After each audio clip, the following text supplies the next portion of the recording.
Manpada police ठाण्याच्या हद्दीमध्ये अमरदीप कॉलनीमध्ये राहणारे रामेश्वर गुप्ता हे जे तरुण आहेत ते RTOमध्ये एजंटची कामं करतात. शिवाय ते कार इन्शुरन्स यासारख्या गोष्टीच्या सेवा पुरवठादार आहेत.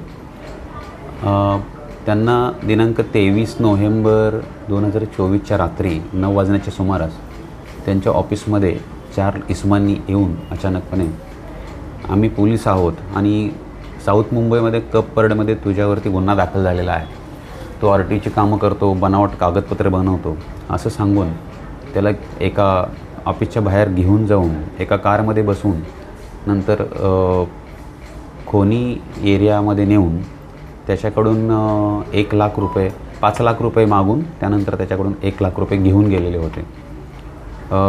पोलीस असल्याची बतावणी करून हे इसम घेऊन गेला असल्यामुळे तक्रारदारांनी लवकर तक्रार केली नव्हती.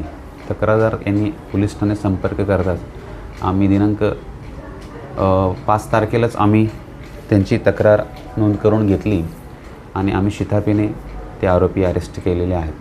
त्यामध्ये 3 आरोपी आम्ही अरेस्ट केलेले आहेत. आणखीन एक इसमाचा आमचा शोध सुरू आहे. कोणार्क, अपना शहर अपनी बातें.